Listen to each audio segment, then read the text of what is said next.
আসসালামু আলাইকুম।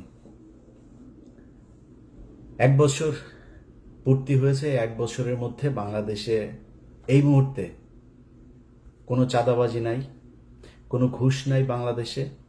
বাংলাদেশে এই মুহূর্তে কেউ কারোর জমি দখল করে না। এই মুহূর্তে কোনো অস্ত্রবাজি নাই, দেশে কোনো মাদক নাই। এরকম হওয়ারই তো কথা ছিল, তাই না? আসলেই কি তাই আছে? এই দেশের কোন জায়গায় কোন প্রতিষ্ঠানটার পরিবর্তন হয়েছে আমাকে একটু বলেন। সারা দেশের অবস্থা যা ছিল তাই আছে। এর জন্য এতগুলো মানুষ জীবন দেয়নি। তারপরেও বিশ্বাস করি যে হয়তো একটা ভালো কিছু হবে, নির্বাচন হবে, নির্বাচনের পর একটা সরকার আসবে, সেই সরকার এই দেশের মানুষের জন্য কিছু করবে। আমি ডক্টর ইউনূসের যে সরকার, এই ইউনূসের সরকারকে আমি একটা ব্যর্থ সরকার বলবো। তিনি কিছু চাঁদাবাজ নিয়ে তারপরে তার আশপাশে তিনি একটা রাষ্ট্র চালাচ্ছেন। ব্যক্তিগতভাবে তার টাদাবাজির ব্যাপারে কিছু জানি না, কিন্তু একটা একটা করাপ্টেড একটা গভর্নমেন্ট তিনি পরিচালনা করছেন। বাট ইউনূসকে আমাদের দরকার ছিল। এখনো পর্যন্ত ভারতীয় যে আগ্রাসন, এই গত কয়েকদিন আগে যুক্তরাষ্ট্রের সাথে যে কূটনৈতিক দর কষাকষি, এগুলোর জন্যই মূলত তাকে আমাদের খুব দরকার ছিল। তিনি ছিলেন, আছেন, আমার কোনো সমস্যা, সামনেও তাকে একটা ভালো জায়গায় রাখা হোক। এখন আপনি আমাকে বলবেন যে ভাই, এক এক করে যদি বলতে যাই, ইউনূস সরকার বলেন, বিএনপি বলেন, এনসিপি বলেন, জামাত বলেন, সবখানেই একটা সমালোচনা করার জায়গা আছে। কে কি করছে এটার আমি বললাম না, আপনারা দেশে আছেন, আপনারা সবাই জানেন। আমি আর বিতর্কিত আজকে আর কোনো বক্তব্য দিতে চাই না, যে কারণে এগুলো নিয়ে আলোচনায় না গেলাম। আমি আওয়ামী লীগ ক্ষমতায় থাকাকালীন কিছু কথা বলতাম যে আমি কখনোই চাঁদাবাজি, দুর্নীতি এগুলোর জন্য আমার এই যুদ্ধ না। আমার যুদ্ধের একটা জায়গা আছে, সেটা হচ্ছে ভারত বিরোধিতা। কারণ আমার এই দেশের সব সমস্যার মূল কারণ হচ্ছে ভারত। আমরা ভারত টারত নিয়ে কথা বলতাম, আমাদেরকে বলতো আমরা হলাম এগুলি নিয়ে নাকি সব গুজব ছড়াই, এগুলি কোনো সত্যি কিছু নাই। শেষ পর্যন্ত সেই ভারতে কিন্তু এই স্বৈরাচারকে নিয়ে জায়গা দিয়ে রেখেছে।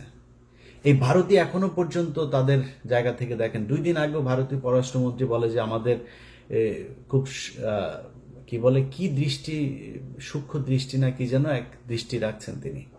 হুম তুই কেড়ে বেটা আমার দেশের কি হবে সেটা দৃষ্টি রাখার জন্য? তোর এনে হাগার পায়খানা নাই, তুই পায়খানা বানা আগে। তোর ওই দেশের মানুষের চাইতে এই দেশের মানুষ বহু ভালো আছে, তুই করা লাগবে না, তুই তোর দেশ নিয়ে চিন্তা কর। এটা বলেছে এই এই ইন্ডিয়া বলেছে। তার মানে আমরা যা বলতাম এই দেশের মূল সমস্যা ভারত, তারাই সমস্যা। অতএব আমাদের ওই জায়গা থেকে বের হইতে হবে। 5 তারিখে বিশেষ করে বিএনপির কথা বলি, বিএনপির কিছু বক্তব্য শুনে মনে হচ্ছে ঠিক আওয়ামী লীগের কথা বলছে, এরকম মনে হয়। আমি ওটা যদি শুধু অডিও শুনি এবং ওই ভয়েসটা যদি আমি রেকগনাইজ করতে না পারি, তাহলে আমার মনে হবে আওয়ামী লীগের কেউ বক্তব্য দিচ্ছে।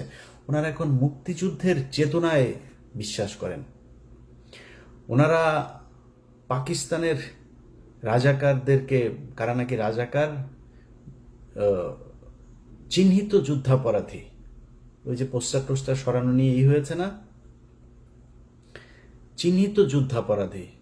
শেখ হাসিনার বিচারে যদি নাকি কেউ চিহ্নিত যুদ্ধাপরাধী কেউ মেনে নেয়, তাহলে এতিমের টাকা আত্মসাতেরটা তো মেনে নিতে হবে।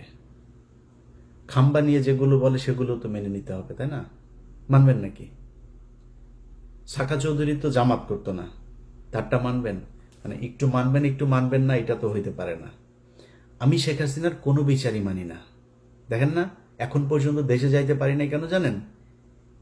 এই দেশের কিছু মানুষের মুক্তির জন্য। আপনি 1 বছর হয়ে গিয়েছে, এখনো অনেক মানুষ জেলখানায় আছে, তাদের কথা মনেও করেন নাই। কেউ কোথাও বলেনও নাই, বলেনও না, বলবেনও না। কারণ আপনারা মনে করেছেন সামনে কিছু খাবার এসেছে, সেটা খেয়ে নেই, শেষ। এই দেশের মূল সমস্যাটা কোন জায়গায় ছিল সেখানে হাত দেন। এখন পর্যন্ত বিডিআরের লোকগুলো জেলখানায়। কোনো বড় রাজনৈতিক দল, না বিএনপি না জামায়াত, কেউ যায় নাই। এনসিপির কিছুটা, ওই যে একজন সমন্বয়ক আছেন মাহিন, মাহিন ভাই কিছুটা দিত, সময় দিয়েছে, সময় দেয়, এখনো সময় দেয়। এর বাইরে কোনো রাজনৈতিক দল তাদের পাশে দাঁড়ান নাই। আপনাদের সমস্যা মনে হয় না ওইটা? 25শে ফেব্রুয়ারি পিলখানার হত্যাকাণ্ড এই দেশের মূল সমস্যা, এটা মনে করেন না? যদি মনে না করেন, এটার জন্য আপনাদেরকে একদিন মূল্য দিতে হবে, চড়া মূল্য দিতে হবে। এবং এবার যদি আবারও আপনাদেরকে মূল্য দিতে হয়, সেখান থেকে বের হয়ে আসতে পারবেন কিনা এটার কোনো গ্যারান্টি নাই। ঢাকা বিশ্ববিদ্যালয়ের এখানে আপনি চিহ্নিত যুদ্ধাপরাধীদেরকে নাকি করা যাবে না। চিহ্নিত যুদ্ধাপরাধী শেখ হাসিনা কি বলেছেন? মতিউর রহমান নিজামী একজনের ঘরের থেকে এক নারীকে উঠিয়ে নিয়ে পাকিস্তান ক্যাম্পে দিয়ে এসেছেন। কার কার মাকে মতিউর রহমান নিজামী পাকিস্তানি ক্যাম্পে দিয়ে এসেছেন, আমরা সেই পাকিস্তানি বীর্যগুলোকে দেখতে চাই। আওয়ামী লীগের লোকজন খুব ভোদাই মার্কা একটা কথা বলে, কারণ আমি নিজেকে, আমার বাপ জীবনে কোনোদিন মানে আমি 71-এ জন্ম হইলে আমি 100% পাকিস্তানের পক্ষে থাকতাম, একদম 100%। এটা আমি হিপোক্রেসি কথাবার্তা বলি না, এখন বলছি সারা জীবন বলবো এটা। অবশ্যই পাকিস্তানের পক্ষে থাকতাম আমার যদি জন্ম হইতো। আমার বাপ এত মানে ভীতু টাইপের লোক ছিল, এই লোকের পক্ষে সম্ভব হয় নাই। তারপরেও আমি কিন্তু নিজেরে রাজাকারের সন্তান বলি, আমি রাজাকার পরিবারের বলি, এগুলি বলি। কেন বলি জানেন? চালাক, তাই বুদ্ধিমান, এই জন্য বলি। কারণ ধরেন আমার বাপ যদি রাজাকার হইতো, আমার বাপ বিভিন্ন ঘর থেকে বাঙালিদেরকে তুলে নিয়ে পাকিস্তান ক্যাম্পে নিয়ে আসতো, আমার বাপ তো সেফ থাকতো। কারণ আমার বাপ পাকিস্তানি লোকজনের সেবা করে, পাকিস্তানি লোকজনের ই করে। তাহলে কি হইলো? যারা তুলা দিয়ে আসলো, আওয়ামী লীগের লোকজনের বৌরে নিয়ে ক্যাম্পে দিয়ে আসছে না। যদি আমার বাপ রাজাকার হইতো তাহলে কি করতো? আমার বাপ তাহলে আওয়ামী লীগের লোকজনের নিয়ে, মহিলাদেরকে নিয়ে ক্যাম্পে দিয়ে আসতো। তো পাকিস্তান কারে বীর্য দিয়ে গেল? তোর মারে দিয়ে গেল। আওয়ামী লীগের মারদের পেটের মধ্যে বীর্য পয়দা হয়ে এখন ছাত্রলীগ যুবলীগ হয়েছে। আর বাকিগুলি হয়েছে ক্যাম্প ওই সীমান্তের ওই পারে গেছিল, ওগুলির পেটের মধ্যে দাদারা দিয়ে দিয়েছে, যেগুলি এখন জয় বাংলা জয় বাংলা করে। জয় বাংলা আমার দেশের স্লোগান না, এটি ইন্ডিয়ার শিখায় দেওয়া স্লোগান। ভাই, মুক্তিযুদ্ধের চেতনা নিয়ে যদি রাজনীতি করতে চান, বহুত সমস্যায় পড়বেন। আমি ভাই বাংলাদেশ 1971 সালে স্বাধীন হয়েছিল এটা মানি না। এখন আপনি আমার যা মনে চায় তাই বলতে পারেন, কারণ ওইটা ভারত আর পাকিস্তানের যুদ্ধ ছিল, সেটা ভারত এখনো বলে, এবং বাংলাদেশের পক্ষ থেকে ওইটার ব্যাপারে কোনো ধরনের কোনো প্রতিবাদ এখন পর্যন্ত করা হয়নি। এইবার প্রথম এই সরকার আসার পরে করেছে, ওইটা আমি এনাফ মনে করি না। আপনি যদি মনে করেন ওইটা আপনার স্বাধীনতার যুদ্ধ, ওই ব্যাপারে আপনি প্রকট, আপনি একদম পুরোপুরি এক ইয়ের মধ্যে থাকবেন, তাহলে তো আপনাকে তাদের সাথে সব ধরনের চুক্তি বাতিল করতে হবে, সব ধরনের থেকে সম্পর্ক থেকে বের হয়ে আসতে হবে। আসেন নাই, তার মানে তাদের ওইটা আপনি সহ্য করেন। তাহলে ওইটা যুদ্ধ না, ভারত আর পাকিস্তানের যুদ্ধ, ভারত এখনো সেলিব্রেট করে। এখন আপনি যদি মনে করেন, আমি কিছুক্ষণের জন্য এটা মানলাম যে আপনার ভারত পাকিস্তানের যুদ্ধ, এই মানে বাংলাদেশের মুক্তিযুদ্ধ। আমার এই ভিডিও এই মুহূর্তে যে মানুষগুলো দেখছেন, আমার ভিডিও পজ দিয়ে একটু 2 মিনিট চিন্তা করেন যে আমি আমার আশপাশে, আমার আত্মীয় স্বজন, আমার গ্রামের আশপাশের যত গ্রাম আছে, কতজন মুক্তিযুদ্ধ ছিল। মুক্তিযোদ্ধা যে কটা আছে তার 80% ভুয়া। খোঁজ নেন, আপনার এলাকায় যে কটা মুক্তিযোদ্ধা আছে ওর ব্যাপারে যা খোঁজ নেন, আল্লাহর কসম করে বললাম একদম ভুয়া। আপনার বাপ গিয়েছিল? চাই নাই। তো মুক্তিযুদ্ধ আপনি করলেন না, আপনি মুক্তিযুদ্ধের বিশাল চেতনা। এই সরকার এসে 1 বছর হলো, আপনি মুক্তিযুদ্ধের তালিকা বের করেন নাই কেন? কতজন মারা গিয়েছে আসলে তার তালিকা আপনি করেন না কেন? 30 লাখ, 3 লাখ, 3,000, এটা কি কেন করেন না? ওইখানে কিছু একটা আছে যেটা করতে মানে বের করতে চায় না। ভাই, আমরা তো চাই সেই যুদ্ধে কতজন মানুষ মারা গিয়েছে তাদের প্রতি আমরা সম্মান জানাইতে চাই। বার করেন। আপনি ভিডিও দেখছেন না, বার যেহেতু করেন, আপনাকে দায়িত্ব দিলাম বের করার জন্য। আপনি চোখ বন্ধ করে চিন্তা করেন আপনার 14 গোষ্ঠীর মধ্যে 71-এ মারা গিয়েছে কেউ আছে কিনা। পাকিস্তানি মিলিটারিরা এসে কারোর মাকে তুলে নিয়ে তারপরে প্রোডাকশন দিয়ে দিয়েছে, যদি একটা খুঁজা পান, কান কেটে শুনেছি, উনি বলেছেন, তিনি বলেছেন, এইটা দিয়ে কোনো ইতিহাস হয় না। আপনি এখন ওই যে আওয়ামী লীগের মতো বা এত আবেগ থাকলে তো সমস্যা। আমার কথা শুনলে আমাকে পছন্দ করেন এরকম অনেক মানুষের, ভাই আপনি তাহলে মনে করেন যে কিছুই হয় নাই। 3 তারিখ, ডিসেম্বরের 3 তারিখ থেকে ভারত যৌথ বাহিনী হামলা শুরু করেছে। পাকিস্তানের অস্ত্র ছিল না, ওই দিক থেকে সৈন্য আসছিল, সেটা আসতে পারে নাই। সপ্তম নৌবহর পাঠাবে, সেটা নিয়ে সমস্যা। ওই দিক দিয়ে ভারত এই সাগর বন্ধ করে শ্রীলঙ্কা হয়ে আসতে চায়, দেরি হয়েছে। পাকিস্তান মিলিটারি পারে নাই ভারতের সাথে যুদ্ধ করে, ভারত করেছে। আরে ভাই আপনি কোন যুক্তিতে আমার কাছে আসবেন? 16ই ডিসেম্বর দেখান আপনি বাংলাদেশের একটা মানুষকে সেই জায়গায় ছিল, কেন ছিল না? এগুলি নিজের কোশ্চেন করেন। আমি আমার নিজের কথা বলি, আমি ছোটবেলা থেকে মুক্তিযুদ্ধ মানে ওরে ওই যে সিনেমা টিনেমা দেখতাম, বাংলা সিনেমা দেখতাম না, বাংলা সিনেমায় দেখা বাবারে নিজের সন্তানকে কাঁথার ভেতর থেকে বের করে মুক্তিযোদ্ধাকে ঘরের ভেতরে জায়গা দিল, দিয়া তারপরে মুক্তিযোদ্ধারে বাঁচাইলো, বিশাল এক নাটকীয় এক দৃশ্য অবতারণা করলো, করে মুভি একটা বানায় ফেলে। ওইটা দেখে দেখে বড় হয়েছে না, মানে কিছু না হইলেও কিছুটা তো আছে। শেখ মুজিবের প্রতি আমার ভীষণ রকমের শ্রদ্ধা ছিল, আমি স্বীকার করছি, বিশ্বাস করেন জানতাম না তাই। আরে শালায় তো একটা বদমাস, এমন কোন চাউরামি নাই যে এই শালা করে নাই। এই যে নারায়ণগঞ্জে চশমা ফেলে রেখে আসা বেশ্যাখানায়, মিথ্যা কথা না। ওর দলের এই যে শামসুল হক, ওর দলের এই লোকটারে জেলখানায় রেখে ওর বউরে সারা জীবন আকাম কুকাম করেছে। ওর বউ এই যে নিউ ইয়র্কে, এই যে আমেরিকায় এখন সম্ভবত নিউ জার্সিতে থাকেন।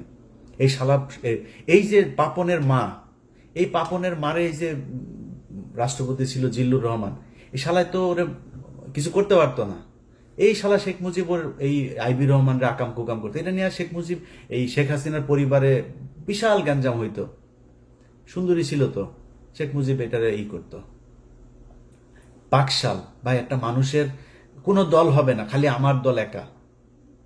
30,000 মানুষের আপনি জাসদের মারলেন, আপনি দুর্ভিক্ষ করলেন, এত মানুষ মারা গেল, আপনি কোন দিক থেকে তার পক্ষে কথা বলবেন বলেন?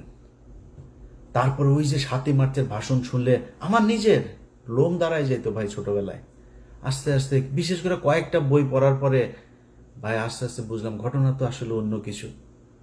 আপনি বিএনপির লোকের বই পড়ার দরকার নাই, জিয়াউর রহমানের লেখা বই, তারেক রহমানের লেখা বই পড়ার দরকার নেই। আপনি মেজর জলিলের বইগুলো খালি পড়েন, ছোট ছোট চটি বই, অরক্ষিত স্বাধীনতায় পরাধীনতা সহ 3-4টা বই আপনারা পড়বেন, পিডিএফ আছে মেজর জলিলের, খুব ছোট ছোট বই পড়লে বুঝবেন যে মুক্তিযুদ্ধ আসলে কি হয়েছিল, কেন 15ই মে এপ্রিল পর্যন্ত এই দেশে ভারতীয় সেনাবাহিনী থাকবে, কেন 16ই ডিসেম্বর এটা হইতে পারবে না। সো এগুলো হচ্ছে আমাদেরকে গেলানো হয়েছে মুজিববাদ প্রতিষ্ঠা করানোর জন্য। আমি আপনার সাথে মানে ফাউল তর্ক করতে চান, আপনাকে আমি কয়েকটা ক্লু ধরাই দিলাম, আপনি খোঁজ নেন। আপনার গ্রামে, আপনার আত্মীয় স্বজন, আপনার প্রতিবেশী, যত চারিদিকে যতটুকু কানেকশন আপনার আছে, খুঁজে বার করেন যে পাকিস্তানের মিলিটারিরা এসে কারোর মাকে আকাম করিয়া গিয়েছেন, আমার একটু জানাবেন প্লিজ। কারোর বাড়িতে এসে পাকিস্তানের বাংলাদেশের মুসলমানকে এসে তারপরে মেরেছে? হ্যাঁ, অনেক হিন্দু মেরেছে, এটা সত্যি কথা। কারণ যুদ্ধটা তো ভারত পাকিস্তান, পাকিস্তানি বাহিনী জানতো, পাকিস্তানের সরকার জানতো যে আগরতলাতে গিয়ে শেখ মুজিব কি গ্যাঞ্জাম করে এসছে, কি ষড়যন্ত্র করে এসছে। সেই কারণে তাকে ক্ষমতায় বসতে দেওয়া হয় নাই, যে এর দিলে তো এই তো ইন্ডিয়ার কাছে বিক্রি করে দিবে দেশ, জন্য করা হয় নাই। কিন্তু আমার যদি স্বাধীনতার কথা বলেন, আলটিমেটলি পাকিস্তানের রাজনীতিবিদরা যে পরিমাণে করাপ্টেড, আমাদের মতোই, এই দেশ এমনি টিকতো না। পাকিস্তান এখন দেখেন এখনো ভাগ হইতে যাচ্ছে, এই দেশ টিকতো না, ইন্ডিয়াও টিকবে না, টুডে টুমোরো এটা টিকবে না, আপনারা বলে রাখলাম।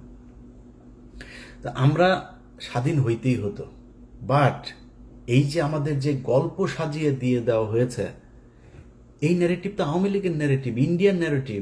আপনি এখন এটারে করছেন স্বাধীনতার চেতনা, জাতিসঙ্গীত, জাতীয় সঙ্গীত। ওই যে ছাত্র দলের সাধারণ সম্পাদক, ওর বাপ ছিল আওয়ামী লীগের নেতা, ওর আওয়ামী লীগের নেতার ওই বাপেরে আওয়ামী লীগ এখন শিখাই দেয় তোমার ছেলেরে দিয়া তুমি এগুলি করবা। এই কালকে যে ছাত্র দলে ঢাকা বিশ্ববিদ্যালয় যেটা করেছে, এই করেছে, এই নাসিরের কারণে হয়েছে এটা, কারণ নাসিরের বাপ আওয়ামী লীগ নেতা, ও করবে না এটা। ওইটারে জাতীয় সঙ্গীতের পক্ষে কথা বলে। তারপরে জাতীয় সঙ্গীত কোন পয়েন্টে আমার সাথে আসবে? জাতীয় সঙ্গীত, জাতীয় সঙ্গীত বাংলাদেশের কোনো নাগরিকের না। এক, জাতীয় সঙ্গীত লেখা হয়েছিল 1905 সালে বাংলাদেশের বিরুদ্ধে, বঙ্গভঙ্গের বিরুদ্ধে করা হয়েছিল। জাতীয় সঙ্গীতের সুরটা গগন হর করার চুরি করা সুর, কোন পয়েন্টে এটা আমার জাতীয় সঙ্গীত থাকবে আমার বল? এত আবেগী হয়ে তো লাভ নেই, এটা আবেগীয় না। ওর বাপ আওয়ামী লীগ করে, এই নাসিরের বাপ আওয়ামী লীগ, খোঁজ নেন ইয়েতে যায়, এই নোয়াখালীতে যায়, ওর বাপ আওয়ামী লীগ করতো, যেই কারণে ও আজকে এইটা করে, এই পক্ষে কথা বলে। তো এখন এগুলি যদি করতে আসেন ভাই, আমি আগেই যেটা বলছিলাম যে আমি দুর্নীতি এগুলো নিয়ে ভাই আমার কোনো ইন্টারেস্ট নাই, এটা করবেনই। অনেক মানুষ এসে বলতে পারে, ইলিয়াস ভাই আপনি দুর্নীতির বিরুদ্ধে কিছু বলেন, চাঁদাবাজি নিয়ে কিছু বলবেন না। ভাই, যার সুযোগ নাই সে চাঁদাবাজি করে না, যার সুযোগ আছে, আমি তো দেখছি তো, একজন ম্যাডাম, নাম বললে চাকরি থাকবে না, ম্যাডাম দ্বিতীয় শেখ রেহেনা হতে যাচ্ছেন, নাম আর বললাম না, ম্যাডাম দ্বিতীয় শেখ হাসিনা হতে, শেখ রেহেনা হতে যাচ্ছেন। ম্যাডামের স্বামী নাই, এবার খুঁজে বার করেন গিয়ে যান। যা করতেছে ভাই, আমার এখন যদি নাকি আমি করতে যাই এক এক করে, যদি আমার কোনো বন্ধু থাকবে না ভাই, এত প্রেশার নিতে পারবো না, দরকার নাই। সো এই দুর্নীতি মুর্নীতি না, যারা আমারে বলতে বলেন চাঁদাবাজি টাদাবাজি নিয়ে, ভাই অনেক করেছি, আর না, ওগুলিতে যাইতে পারবো না। বাট এই যে ইন্ডিয়া আমার রক্তের মধ্যে কিন্তু লেখা ভাই, আপনি আমার আব্বা হইলেও আপনারা কিন্তু আমি ন্যাংটা করে ফেলবো। আপনি এই যে এই জাতীয় সঙ্গীতের পক্ষে কথা বলবেন, স্বাধীনতার চেতনা কথা বলে তারপরে মানুষরে ওই যুদ্ধাপরাধী ট্যাগ দেওয়ার চেষ্টা করবেন, পাছার চামড়া উড়ায় ফেলবো। দুই চোখে সরিষার মতো ফুল দেখতে থাকবেন। আপনার মতো কত বালছাল এগুলি, আপনার নেতাদের, কত বড় বড় নেতা ইলিয়াসের সাথে আইসা, ভাই ভাই কিছু বলি না, বললে যদি চাঁদাবাজি নিয়ে কথা বলা শুরু করি, একটাও দাঁড়াইতে পারবেন না। সব কয়টার জিনিসপত্র এগুলি সারাদিন আসতেই থাকে, ভাই এইখানে আমার এইটা করেছে ওইটা করেছে। ক্যামেরা বসায় রাখা লাগবে না, আমার ইমেল থেকে যদি খালি উজাড় করে দেই, তাইলে পদে থাকা নেতা একটারও খুঁজে পাবেন না। সব মির্জা আব্বাস, এত টাকা পয়সা, ব্যাংকের মালিক, এখনো চাঁদার টাকার ভাগ নেয় সন্ধ্যায়, তো বাদ নাই তো কেউ। আর অনেকে নাম বললাম না, টেকনিক্যালি নামটা আমি করে যাচ্ছি। ছাত্রদের প্রতি আমার একটা ভালোবাসা আছে জুলাইয়ের কারণে, যে যত বালপাকনা কথাবার্তা বলেন ভাই সমস্যা নাই, এই ছাত্রদের কারণে আজকে মানে এই যে আলহামদুলিল্লাহ বললাম যে আল্লাহ অনেক ভালো রেখেছে আগের চাইতে, এই একমাত্র এদের কারণে। সো এদের প্রতি এই সম্মানটুকু সারা জীবন দিয়া যাও। এদের সাথে ব্যক্তিগতভাবে অনেকের সাথে সম্পর্ক থাকবে, ভালো থাকবে না, বাট এদের ওভারঅল এই জুলাই যোদ্ধাদের প্রতি এই সম্মান, এটা আপনি দিবেন না সেটা আপনার ব্যাপার, আমি দিয়েই যাব। অনেকের কথাই বলছি না, কিন্তু চাঁদাবাজি টাদাবাজি এগুলো চলেই যাচ্ছে, বাট ওই জায়গাতে আঘাত করেন না, তাইলে কিন্তু সমস্যা হয়ে যাবে। কথাবার্তা শুনলে যেন আপনার, কিছুদিন আগে এক চাঁদাবাজারে দেখলাম, এক চাঁদাবাজারে দেখি সে বলতেছে, এই কি আওয়ামী লীগের ওই ইয়েটা ছিল যে বাংলার তুমি কে আমি কে তুমি কে, ওই যে বাঙালি বাঙালি বাঙালি বাঙালি, এটা তো পশ্চিম বাংলার ডায়লগ, ওরা আমাদের বাংলার সাথে, এই তো আওয়ামী লীগের ডায়লগ এগুলি, তুমি কে আমি কে বাঙালি, গণজাগরণ মঞ্চের ডায়লগ, সবকিছু মিলা গেলে তোমাদেরকে ওইদিকে মিলাই দেওয়া হবে। সো খুব সাবধানে কাজ করতে হবে। আমরা এত কারোটা খাইও না, পড়িও না, এত পাকনামি করার কিছু নাই। সবশেষ এই যে কথাবার্তা বললাম, সব কিন্তু থ্রেট করলাম, কিছু বলি নাই কিন্তু করবো টরবো এগুলি, জাস্ট থ্রেট করলাম। কিন্তু আমি একতা চাই, ঐক্যবদ্ধ হন, এটা চাই। বিএনপি জামাত এনসিপি, আপনাদের ভেতরে রাজনৈতিক দ্বন্দ্ব থাকবে, 71 টাইনেন না, এমনি দ্বন্দ্ব থাকবে। কে কটুক চাঁদাবাজি করেন, কে কটুক দখলবাজি করেন, কি করেন, এটা জনগণ রায় দিয়ে দিবে, জনগণের উপরে ছেড়ে দেন। আপনি যদি মনে করেন যে না আমি জামাতের চাইতে ভালো হইতে চাই, জামাত যদি মনে করেন আমি বিএনপির চাইতে ভালো হইতে চাই, তাহলে বিএনপির চেয়ে ভালো কাজ করেন, এমনি আপনি ভালো থাকবেন, এমনি পাবলিকের ভোট পাবেন। এগুলো নিয়ে কথা বলতে চাই না, কিন্তু কোন দল যদি এই মুক্তিযুদ্ধের নামে যদি নাকি আবার ফের বিভাজনের চেষ্টা করে, তার বিরুদ্ধে কিন্তু সরাসরি দাঁড়াবো। তখন কিন্তু কিছু বলতে পারবেন না, এক পিনাকিদার একার গুতাই নিতে পারেন না, আমাদেরকে চাতায়েন না। এটা বলে রাখলাম ভাই, ভবিষ্যতে মার্ক করে রাখতেছি, কিন্তু কে কে কি বলেন এগুলি কিন্তু মনে আছে। ওই যে মিছিলের কথা বললাম একটা, তুমি কে আমি কে বাঙালি, ওরা কিন্তু মনে রাখছে। এই যে জাতীয় সঙ্গীতের কথা মনে রাখছে, কিন্তু যখন যেখানে হাতে কোনো কিছু পাওয়া যাবো ছেড়ে দেবো, পৃথিবীর কেউ তারেক রহমান ফোন করলেও শুনবো না। ছেড়ে দিব তখন। তো তখন কান্নাকাটি করে লাভ হবে না। আগেই বলে রাখলাম, খুব সাবধানে। এই মুক্তিযুদ্ধের বালের যুদ্ধ নিয়ে এত বেশি পাকনামি করা যাবে না। এটা দেশ স্বাধীন হওয়া দরকার ছিল, কেমনে হয়েছে এটা নিয়ে আমরা তর্কেই যেতে চাই না। তর্কে গেলে তর্কে আইসেন, আমি বই পুস্তক দিয়া দলিল দিয়া তারপরে বুঝাই দেব যদি যেতে চান তর্কে। বাট তর্কে আমি যেতে চাই না। এটা নিয়ে দেশ স্বাধীন হয়েছে, বেটার। আমরা এখন একটা দেশ পেয়েছি। এই দেশে যারা যারা যেইভাবে ছিল পিছনের ইতিহাস নিয়ে ঘাটাঘাটি বাদ দিয়া দেশটারে কেমনে আগানো যায় সেটা নিয়ে চিন্তা করেন। রাজনৈতিক দলগুলোর ভেতরে আমি খুব এত বেশি এই যে ডিজিএফআই এবং রয়ের এরা উদ্দেশ্য প্রণোদিতভাবে কিছু এনসিপির উদাহরণ, ওই যে একটা আছে, ওর নামটা কি, এই হুদাই খালি গুতায়, বিএনপির গুতায়, জামাতরে গুতায়। বিএনপির কয়েকজন আছে, এগুলি হুদাই খালি জামাতকে গুতাবে, এনসিপি গুতাবে। আমি মাঝখানে একটা করলাম যে ভাই, খালেদা জিয়াকে নিয়ে, জিয়াউর রহমানকে নিয়ে আজে বাজে কথাবার্তা। তা আমি এটা নিয়ে একটা পোস্ট করলাম। পোস্ট করার পরে সার্জিস আমারে কল করলো, বললো যে ভাই, আমাদের ভিতরে আমরা কি কেউ বলেছে এটা নিয়ে কোনো কথা? আমি বললাম যে এটা নিয়ে যে আলোচনা হচ্ছে, তাহলে কে কে বলেছে এটা? বলল ভাই, আমাদের ভিতরে তো কেউ বলে না। আমাদের কেন্দ্রীয় আপনি দেখেন, হাসনাত, আমি, নাহিদ, মাহফুজ বা কেউ, আমরা কেউ বলি না এটা নিয়ে। আমি দেখলাম আসলে বলে নাই। তো সার্জিসের ভেতরে তার এটা নিয়ে তার উদারতা আছে। আপনারা সবাই বসেন ভাই, কোনো কিছু নিয়ে যদি সমস্যা হয় আপনারা বসেন, বসে তারপরে ঠিক করেন, এই জায়গাগুলোকে ঠিক করেন। কারণ এটা মাথায় রেখেন যে আওয়ামী লীগ যদি ব্যাক করে, কেউ এখনকার চাইতে ভালো থাকতে পারবেন না। আর আওয়ামী লীগ ব্যাক করার সুযোগ আপনারা তৈরি করে দিচ্ছেন। আওয়ামী লীগের সেই শক্তি নাই, কিন্তু এটা করবে ইন্ডিয়া। কারণ ওদেরকে সবসময় ইন্ডিয়া নিজের দল মনে করে। এই কারণে এই জায়গা থেকে যদি আপনি নিজেকে, দেশকে যদি নিরাপদে রাখতে চান, আপনাদের ভেতরে যা মনে চায়, যত মনে চায় দলাদলি, মারামারি, খুনাখুনি, যা মনে চায় করেন। আওয়ামী লীগ, ইন্ডিয়া, ইন্ডিয়ার মুক্তিযুদ্ধের ন্যারেটিভ, এই জায়গায় আমাদের সবাইকে ঐক্যবদ্ধ থাকতে হবে। আমি ভাই কোনো দলের না। আমার একবার বিএনপি জামাত বানায়, জামাত বিএনপি বানায়। আমি আগেই বলেছি আপনাদের, আমি বাংলাদেশে একমাত্র এক পার্টি করি, সেটার নাম হচ্ছে এন্টি ইন্ডিয়ান পার্টি। আমার রক্তের যে গ্রুপ সেটা ইন্ডিয়া নেগেটিভ, এটা আমি সবসময় বলি, এখনো বলছি। ওই জায়গার বাইরে আমার কোনো কিছু করার নাই। আমার মাফ করে দিন। বাংলাদেশের বহু মানুষ আছেন যারা কিনা বলবেন যে ভাই আপনি চাঁদাবাজিকে করছেন। ভাই ওই যে বললাম যে চাঁদাবাজি নিয়ে যদি কথা বলতে যাই এখন, তাইলে আমি নিজেও চাঁদাবাজ হয়ে যাব। কেন জানেন? কারণ হচ্ছে যে অনেকের এরকম কমপ্লেন আসে যে সচিবালয়ে গিয়ে আমার সাথে চ্যাটিং আছে, সেটা দেখায় বলছে যে ভাই আমি কারোর ফোন করি নাই তা না। আমি অনেক সচিবরে ফোন করেছি, পুলিশের ঊর্ধ্বতন কর্তৃপক্ষকে ফোন করেছি। ফোন করে যদি নাকি একটা গরিব মানুষের একটা ন্যায্য পাওনা, সে যদি অনেকদিন ঘুরছে একটা জিনিস নিয়ে, আমি বলতে পারি ভাই এই লোকটার এটা যদি একদম কোট আনকোট ঠিক এইভাবে যত সচিবের সাথে কথা হয়েছে, যত উপদেষ্টার সাথে কথা হয়েছে, সবার কাছে, পুলিশ অফিসার সবার কাছে আমার একটা ডায়লগ খুব কমন, ভাই যদি ন্যায্য মনে করেন তাহলে কাজটা করে দিয়েন। এই লোকটা অনেকদিন ধরে ঘুরছে, যদি ন্যায্য হয়। অন্যায্য কোনো, অনৈতিক কোনো আবদার, কোনো অনুরোধ, কোনো কিছু আমার কাছ থেকে কেউ যদি পান, জাস্ট আমার ফোন রেকর্ড করে ছেড়ে দিয়েন।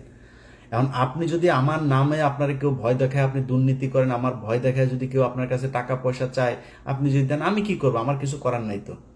যদি নাকি আমারে কেউ টাকা পয়সা দিয়ে থাকেন, আমার কোনো ভয়েস, আমার কোনো কিছুতে যদি দিয়ে থাকেন, আল্লাহর রাস্তায়, এটা আমার অনেক শত্রু আছে, যে কোনো আমার এটা দেওয়ার জন্য অনেক মানুষ বসে আছে, ওর কাছে পাঠায় দিয়েন। পাঠায় দিলে দেখবেন যে ওরা আমার এটা প্রচার করবে। আমি এটি করি না, আল্লাহ যেন ওই রাস্তায় না নেওয়ায়। বাট ওই যে বললাম যে চাঁদাবাজির পরিস্থিতিটা এমন পর্যায়ে দাঁড়িয়েছে, এটা ঠিক করতে গেলে এখানে আর কাউকে খুঁজে পাওয়া যাবে না। তো লম্বা কথা বললাম 1 বছরের মাথায়।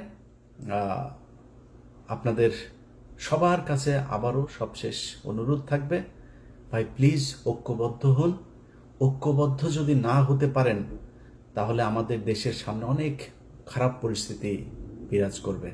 ধরেন যেই ভাইরা বিএনপিতে আছেন, আপনাকে নিয়ে কোনো খারাপ কোনো কিছু যদি নাকি মানুষ সমালোচনা করে, ভাই আমার চাইতে, আমি তো এখনো বহুত গালি শুনি, বহুত সমালোচনা সহ্য করি।